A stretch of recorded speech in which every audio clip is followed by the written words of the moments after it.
There we go. Ah, voila. Okay. Continue. Okay, you can go to the next slide. Okay. We talked about. Okay. So this presentation discussion is a compilation of evidence-based literature review, information from professional journals, and subject matter experts. This information is not intended to take the place of advice from a professional provider, and this information is intended to lead guidance in personal conversation regarding these challenges, the nature of professional consultation to seek out to address these challenges, and the empowerment for self-advocacy in meeting these challenges.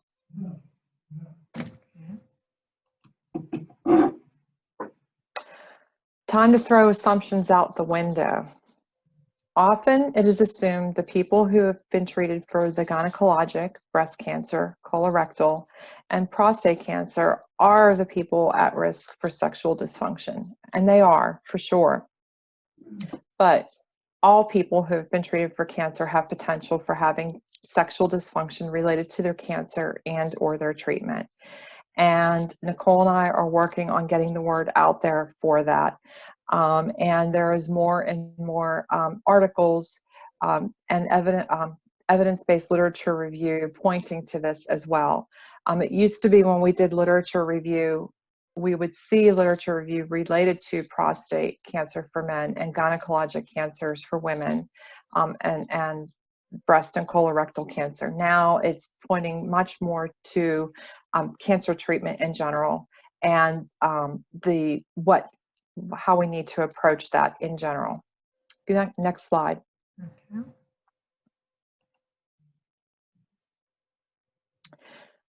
And I'm sure many of you are finding yourself in this boat. Depending on the changes you've experienced in your journey through your treatment or journey to survivorship, you may find yourself needing to change the nature of your intimacy. And different can also be good. Try to open your mind to embrace that different can also be good. And I love this quote from Oscar Wilde. We are all in the gutter, but some of us are looking at the stars. Mm-hmm. And I'm hoping that you can find the strength in you to embrace that different can be good. So a huge part, and Wendy, I'm sure you're very familiar with this in your practice, a huge part of sexual dysfunction is entering those difficult conversations because of anxiety, because of the difficulty in articulating what the issue is, because of other people having a problem being comfortable discussing it with you. And so we're going to come up with some tools and tips and tricks in trying to make those conversations, the uncomfortable conversations, more comfortable. So we're starting out with your providers, your physicians, your advanced practice providers, your oncology care team, your gynecologist, your urologist. So I think a lot of you are probably going to chuckle at this. A recent study found that 75% of doctors believe they communicated satisfactorily with those in their care. 21% of those people treated by those doctors said the talks went well. Now imagine this with a topic like intimacy. I'm sure that those numbers were even, the gap was even wider. Next slide. So when approaching seeing your doctor, and this can be your oncologist, it doesn't have to be a gynecologist, it does not have to be a urologist, it can be your oncologist that you're first approaching. It can be Wendy as your counselor, your licensed counselor. When you're first talking about your provider about what is bothering you with sexual dysfunction, and you're considering this conversation, make notes about your issues and be honest and accurate. Research potential solutions. So when you're realizing, when you're sitting down and making notes about what is wrong, what you feel is potentially wrong, and then you start researching potential solutions, think about why those potential solutions are interesting you and why they're interesting you. Then prepare your provider by sending your provider a question ahead of time through the electronic medical record or whatever means you have. With our health network and with UPMC, there's a mechanism that is secure through the electronic health record, which is really nice, especially with a topic like this, to send your provider a note. So there's a couple of reasons why this works really well. First, you're articulating what is wrong, and your conversation will go so much easier because you've already articulated it and you've put thought into it. Second, you're preparing your provider, and you're not going to be sideswiping their provider with this surprise conversation. Third, you're coming up with potential solutions, and you're putting thought into it already, and your provider may not even know about these potential solutions. And more than likely, most of the physicians I know are going to look up the solutions you've sent them if they're not already familiar with them, and research them. So go to your appointment with an open mind and be prepared to listen to what their opinion is about your recommendation, their opinion is about the recommendations or the thoughts you have. And then you can make an educated decision. They may have a specific reason why they might not be a fan of what you came up with. And again, they may not have a good reason, and they may very well agree with some of the suggestions you've come up with, but go with an open mind and to listen. Next slide, please. Bring your partner or an advocate, if you're comfortable in doing so, to your appointment. Ask questions and take notes during your conversation, and do what you need to do to ensure that you and your provider are on the same page. And by that, I mean repeat back to your provider whenever they're recapping, or ask them to recap your conversation. Repeat back to them what they've said to you to make sure that you're understanding what they are concluding. If after all this you feel like you're still not being listened to, it's time to probably look for somebody else who you're more comfortable with. And that's a quote from Dr. Robert Arnold, a doctor who heads the University of Pittsburgh's Institute for Doctor-Patient Communication. Next slide, please. Does anybody have any questions about that part as far as talking with your provider, having a difficult conversation with your provider, or any experience with that they would like to bring up? Okay. Uncomfortable to comfortable with your partner. And sexual dysfunction is probably one of the most difficult conversations to have with your partner, or to have with a future partner if you currently don't have a partner. And Wendy, I'm sure you can absolutely relate to this with your practice experience you've had in your practice. Communication with your partner is key towards working together with intimacy challenges. Talking while walking may help alleviate a lot of the tension with an uncomfortable topic. And listening to birds while you're walking can give a nice breather here and there. If you're thinking about it while you're walking down a path through a park or in the woods, sometimes just stopping and listening to the birds can alleviate a lot of that tension, and then you can pick up that conversation. So we're going to enter some tips into making these conversations a little bit more comfortable, in addition to our feathered friends. Next slide, please. Prepare yourself. Let's see, I want to see if we can, are the slides covering up the right side of the screen for you guys, or is that just me? Can you see our cardinal on the screen? Yes, I saw it. Okay. Yeah, I did too. before. I love the expression on his face. Prepare. Well, He's like, wow, and this is an interesting conversation I'm privy to. I like Jill. I like that, you talk about the birds and the bees, right? And you have Yeah. birds. I kind of like that. Yeah. Nicole brought that up too. She's like, I love how want to see you. the cardinal. Yeah, it's a cardinal. I want to see it. I don't see it now. You don't see him now? Well, No, it was on the past last slide. Oh, yeah, Yeah. you went back to that. Oh, and I just went forward now. So I'm going to. There it is. Again. Yeah, that was, now I'm too forward back again. Yikes. All right. We got it. Sorry. I got to go back. So if I go back, I don't know why it's not letting me to go back to the slides. It continues to go forward, not backwards. That's okay. Let me do it this way. Now that's going forward again. No, you're good. You're good. You were All right. on the right one. I was on the right one? Am I Yeah, going you backward? Okay. Yeah, I did. So there's the cardinal. You're going the right way. There we go. Perfect. So, yep. Okay, perfect. So again, prepare yourself. Jot down your thoughts before you enter this conversation. And it will help you articulate too what you need to say. And then establish some internal ground rules or make them known. Now, the problem with making internal ground rules known is your partner may suddenly, while your anxiety level is coming down, thinking about the conversation, if you say to them, hey, I need to have a conversation with you and here's some ground rules, can you imagine what's going to happen to their anxiety level? It's going to go way up because they're going to wonder what the hell you're going to be talking to them about. So that's why we're saying, so it's really how you're approaching this. And that's why the internal ground rules is a suggestion. So the internal ground rules are stay the same eye level if possible. But if you're taking a walk, it kind of depends on your height. Avoid yelling. And if you avoid yelling and you haven't shared the ground rules yet, and your partner is noticing you're avoiding yelling, they may very well take a cue from you, or you can say to them while you're talking, I'm not yelling, and we really need to try and have a productive conversation. Maybe if you avoid yelling too, that it might really work, or something along those lines. Wendy might have a good suggestion for that. Mhm. Avoid accusations and name calling. You are here to solve a problem, and that is not going to help.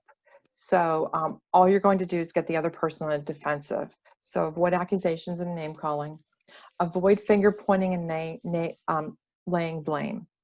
You're here to move forward from this point.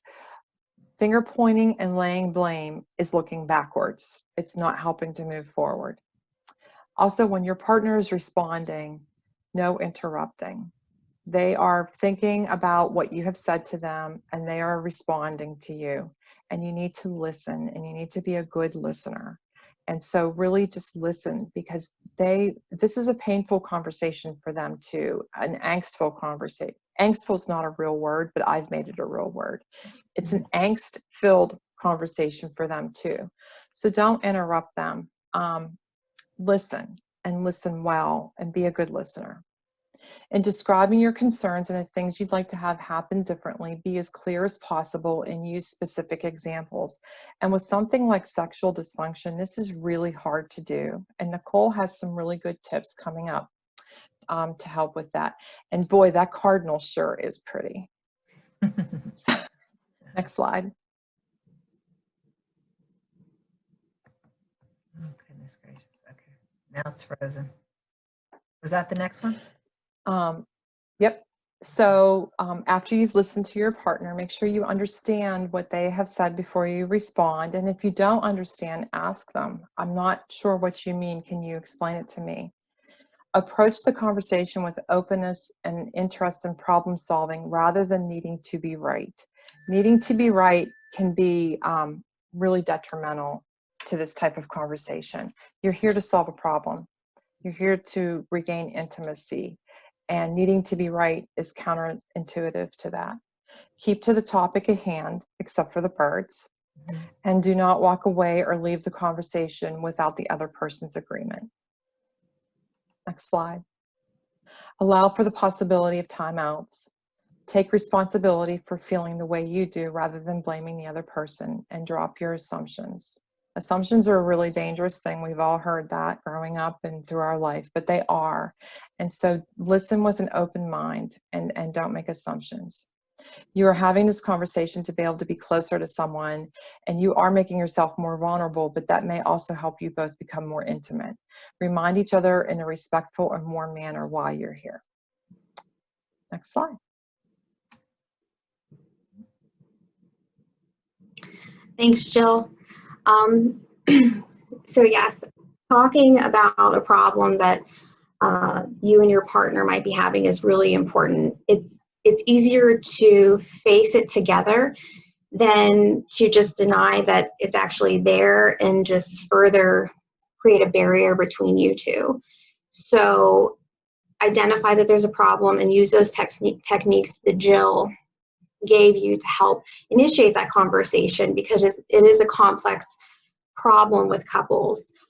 Sex isn't always the most important thing, but the actual act of sex isn't the most important thing, but that connection and that intimacy and that relationship is very, very important and very sacred, and you need to maintain that, especially during these times that you're going through.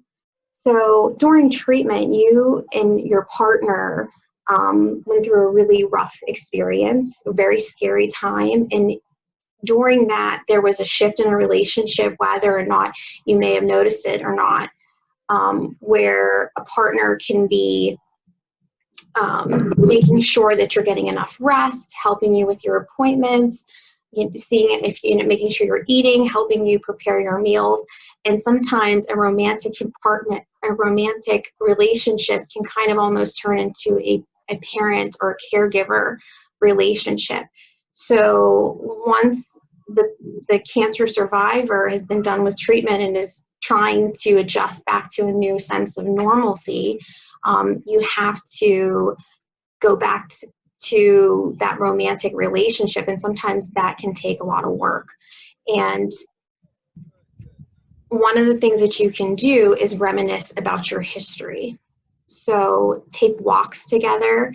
You can go to restaurants that you went to in the past, talk about memories, create a storyboard of pictures, look at pictures that you had when you guys first started meeting and that attraction was stronger, and you can kind of spark some of that again to try to get that desire, because one of the biggest things with your sexual dysfunction is loss of libido.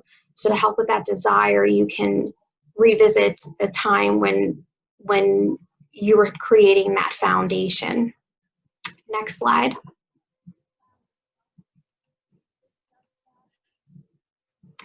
Other things you can do to resume your romantic relationship is hold hands instead of just guiding or supporting your partner. Engage in caress instead of supportive hugs. Kiss on the lips rather than just quick little kisses on the cheeks or forehead. Don't just walk away and say, I love you, as it's just like a random, ending. Like, actually mean what you're saying and put a lot of intention into things. Resuming touching can be gradual and allows a couple to once again establish a physical closeness that may or may not include sex. Next slide.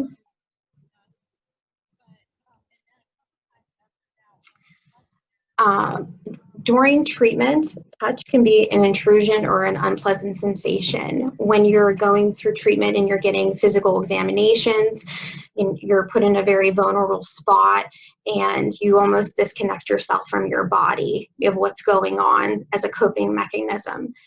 So if there's weight loss or muscle mass loss, sometimes there's an achiness in the body, and just simple touches can be unpleasant sensations. So when you're working on rebuilding your romantic relationship, there are things you can do to help make touch more pleasurable and something that you want. Your partner may also experience a loss of sensitivity to pleasurable sensations because of anxiety, sadness, inadequate nutrition, sleep disturbances, lack of exercise, and fatigue. So those are all basics needs that need to be met. Like, you guys need to make sure you're exercising and eating well and sleeping well. There is an exercise called finger writing, where you take your partner's palm and you write a 3 to 4 letter word in the palm, and your partner has to really, really pay attention to what is being written to guess what word that you're putting out there. That can help strengthen those sensations for them. Decrease stress to increase any response to desire, touch, and arousal, and deep breathing and mindfulness techniques are very, very helpful. In mindfulness exercise you can do is at night when you're laying down, and this can also help with sleep as well. You can do like a body scan of yourself mentally, and you can clench, like if you're just laying flat, you can clench your toes and hold them for 5 seconds and concentrate on that tightness and then release. And then you can move up from your toes to your calves and contract those muscles, hold them for a few seconds, really feel what's going on, how that feels, and then release, and then move up to your knees, your thighs, and so and go all the way up to your head. Those are some mindfulness techniques you can do. And deep breathing exercises.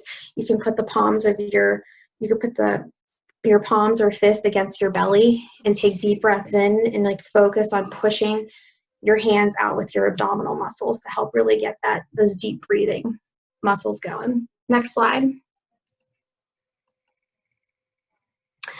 Reestablishing body self-esteem and relaxation. Again, I said there's a disconnection sometimes during treatment or rejection of your body. One of the things that you can do to help with gentle notices and exploration of your body, getting used to the changes, whether it's scars or different changes going on, is bathing. Bathing is a great opportunity to do that. Use liquid soap instead of a hard bar of soap. Use soft sponges versus a hard washcloth, just to sit there and take notice of your body, how you feel, your sensations, and get used to your new normal. When you get used to things, you learn to adapt better. Next slide. You can change morning and bedtime routines. Something you can do for yourself in the morning is look in the mirror and give yourself positive affirmations. Notice things that you like about yourself, things that you appreciate. Say those things out loud, hear them, believe them. Do this daily, and you start to build your self-confidence back up. Bedtime routines can also change. Get rid of old pajamas, socks, nightgowns, things that remind you of hospitalizations or being at home not feeling well. Throw them out. Get yourself some new PJs or lingerie or something that makes you feel more attractive. You can replace those old clothes with new and bright and pleasing colors made of natural fibers or silks. If you're feeling unattractive, consider what you can do better about your body or your appearance. You can use low lighting or candlelight to help set a mood. There's different lingeries out there for people that have had mastectomies and ostomies out there. There is almost like a flesh-colored fabric band that can go around an ostomy so you can't see it or feel it. That can help. There's different things out there that are available online that you can find to help yourself. Next slide. Reintroducing eroticism. This can be slow and gradual, and masturbation sometimes is the best first step. Body mapping is another way. You and your partner can sit there and use a light marker, and your partner can outline areas in the body that's not normally an erogenous zone, but you can sit there and say what feels good, what feels neutral, and what causes you pain or you don't like, and then that your partner can avoid that area. General massages to the areas that are labeled as neutral. If you do general massage to that area, can kind of heighten your senses to that area and make it more pleasurable to touch. There's also the use of a vibrator, which I'll talk about later. And then there's also, if you pursued behavioral therapy or worked with a couples counselor, they can suggest the sensate focus exercise, where partners take turns touching each other by following certain guidelines, and then they do that practice. There's 4 different stages to it, and the couple can go with their own comfort level. Next slide. Just remember, there's no ultimate goal. Partners should proceed at their own comfort level and go at their own pace, and finding solutions to sexual problems is not always a simple matter. So you may need to seek help from a trained counselor or medical professional. Next slide.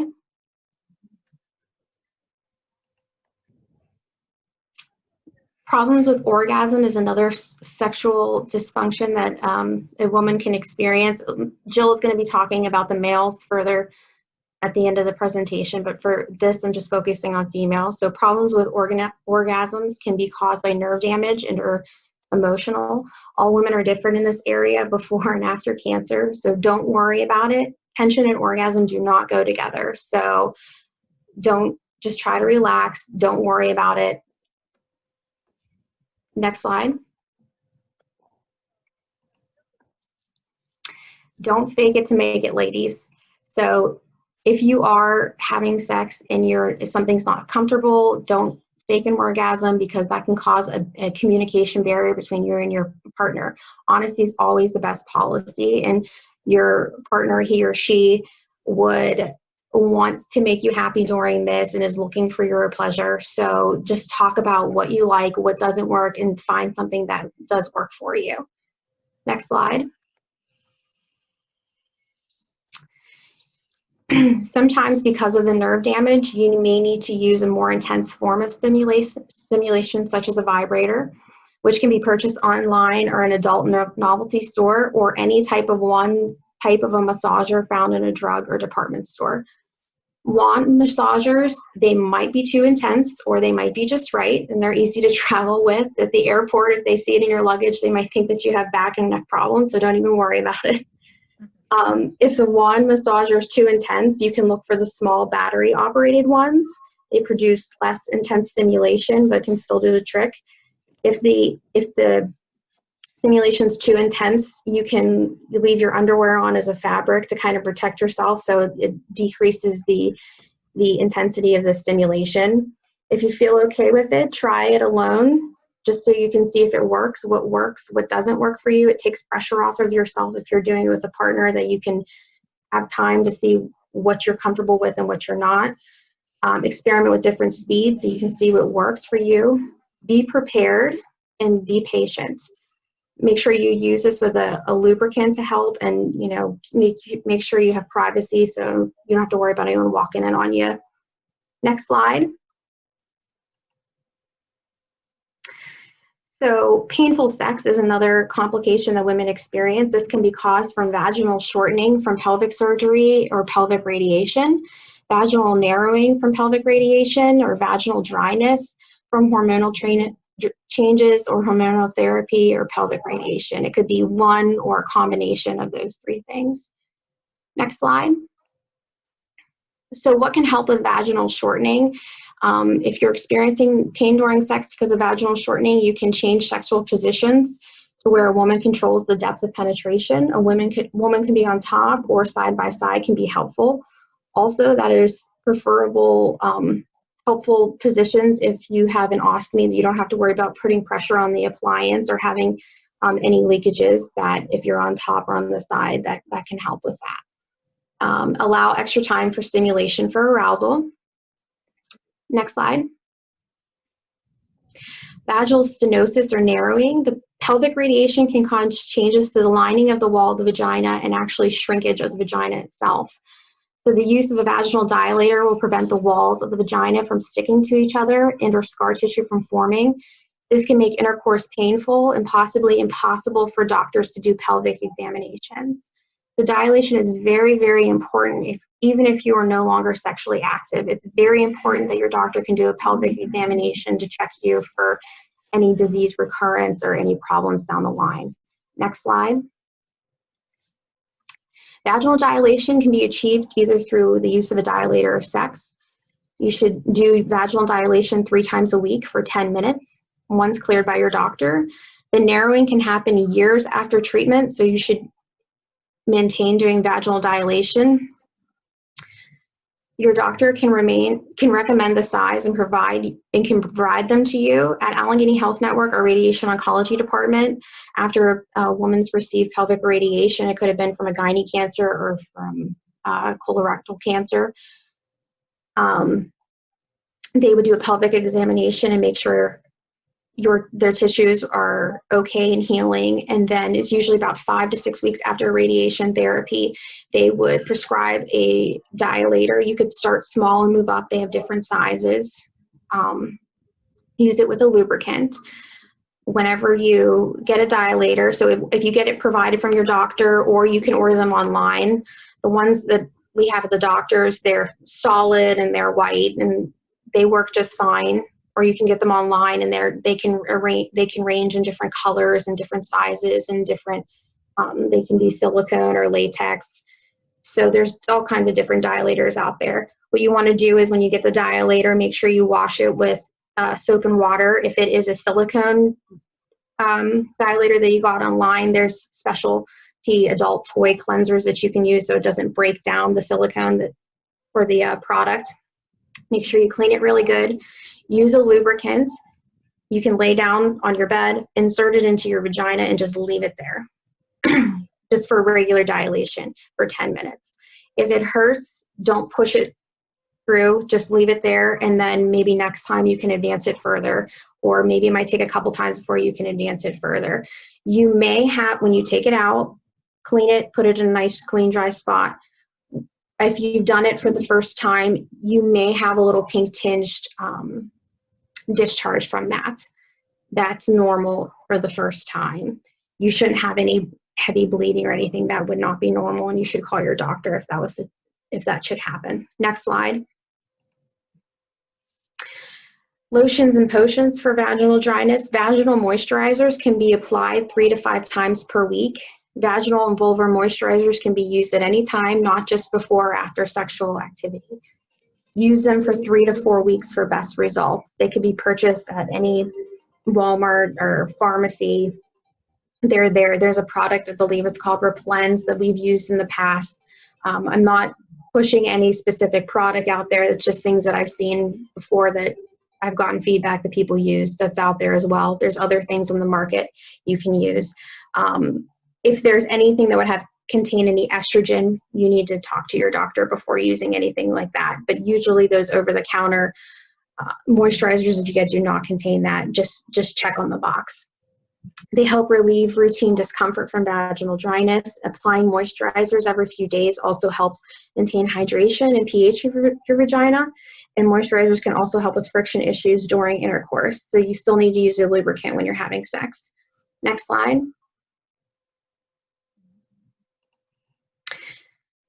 Again, discuss with your oncologist prior to using any estrogen products, such as an estrogen cream, pill, or ring. Next slide.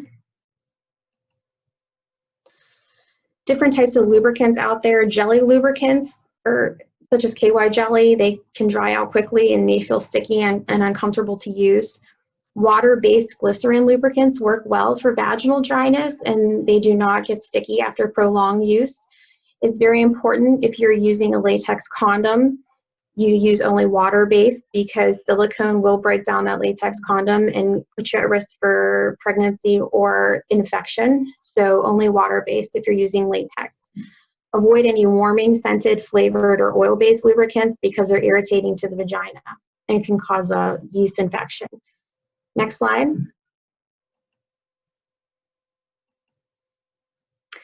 Silicone lubricants last a long time. They're not absorbed by the skin, so they're very useful as well. Residue needs cleaned off with soap and water because they are not absorbed. Caution if you're using in the bathroom or in the shower, because it will make the surfaces slippy. It will cause deterioration of a sex toy or silicone dye later. Next slide. Other things that you can use for vaginal dryness is vitamin E oil, olive oil, coconut oil, or cocoa butter. Avoid clear mineral oil because it often contains petroleum, and don't use Vaseline because those products are irritating to vaginal tissue. Next slide.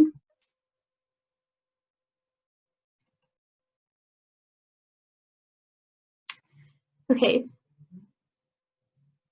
Jill's going to talk about pelvic floor rehab now. Yep.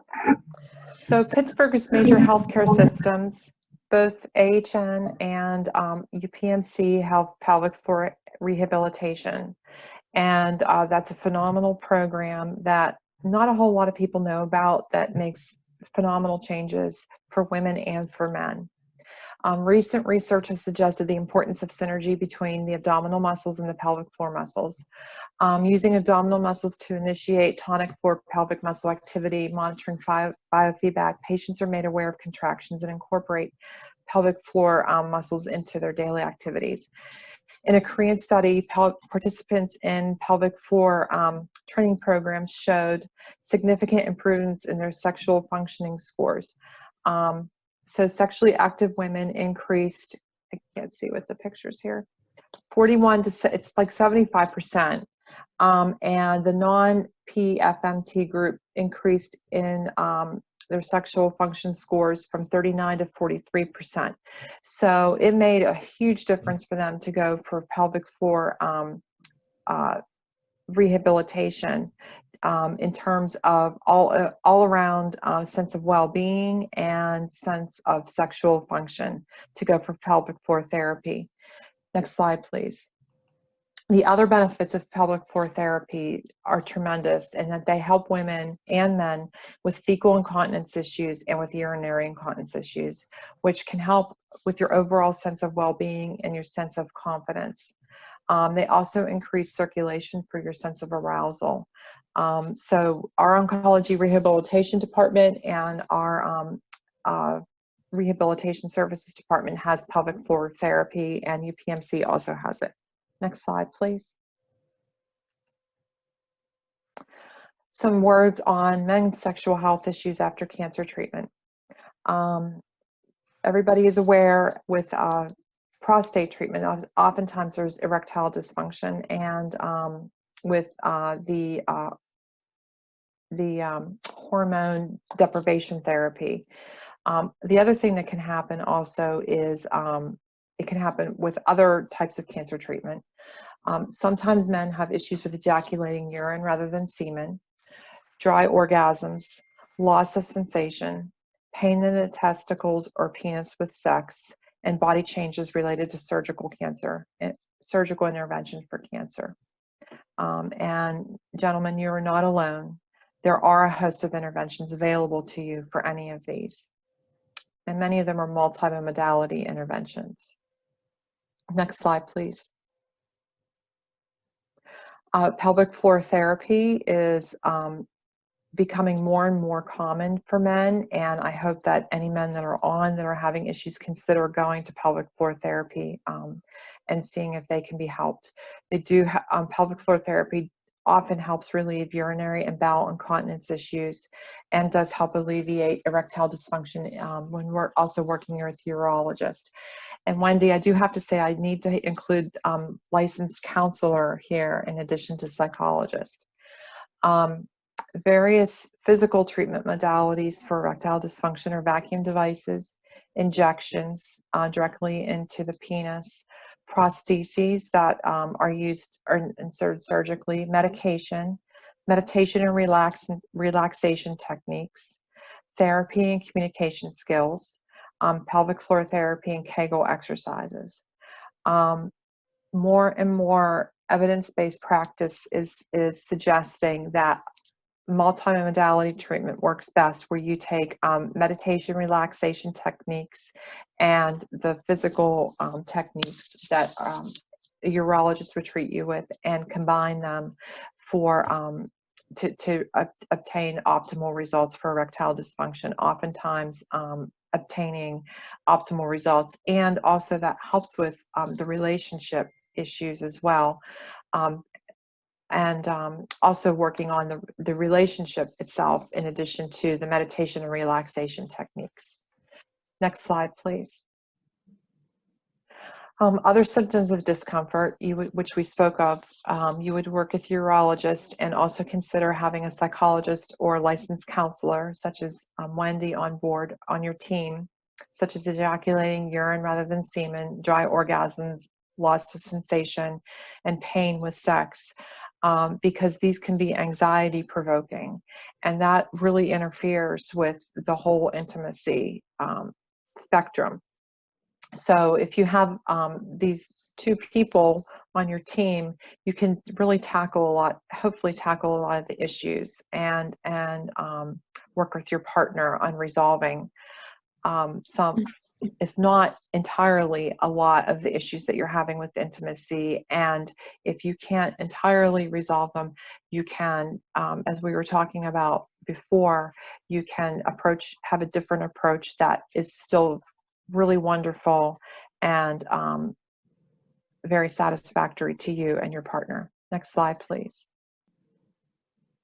There's a lot of mind over matter with discomfort and pain, which I think Wendy can help us attest to when we're done with our presentation. Partial or full penectomy, which is sometimes part of surgical intervention. An erection is possible with a partial penectomy. Full penectomy, no. But again, different can be wonderful, and it doesn't mean that intimacy isn't possible. And please consider working with a psychologist, a licensed counselor familiar with men's sexual dysfunction issues and with your partner in both of these situations to gain as full and as wonderful as a survivorship. You've gone through a lot to get to this point. So give yourself that gift of having a satisfying relationship, because it is possible. Next slide, please. So a few words on sexual safety with long-term anti-cancer therapy. In a lot of the, I'm sorry, not a lot. There are 2 studies out there and these are the only studies that we were able to find in tons and tons of literature review, and I think it's because the pharmaceutical companies decided not to pursue this further. Chemotherapeutic agents were found in semen for up to 7 days after the last dose of chemotherapy. So consider using a condom, gentlemen, to reduce potential exposure of your partner to that chemotherapeutic agent, regardless of the need for contraception. Consider using a condom for up to 7 days after your last dose of chemotherapy. So that also means if you have a male as a partner, consider using a condom. Abnormalities have been noted in sperm for up to 2 years after the last dose of chemotherapy. And this is if you're in a relationship where your partner may become pregnant. Be aware of that. A lot of literature says that you cycle through your sperm in 6 months, but there are several studies that showed that abnormalities do occur for up to 2 years in the sperm. So just be aware of that. Follow your oncologist provider instructions with regard to contraception, and with any possibility you may become pregnant or your partner may become pregnant and you're sexually active while being treated. At any point while trying to achieve intimacy, listen to your body. If something hurts with intimacy, see your doctor or provider. Your body's trying to communicate with you. Next slide, please.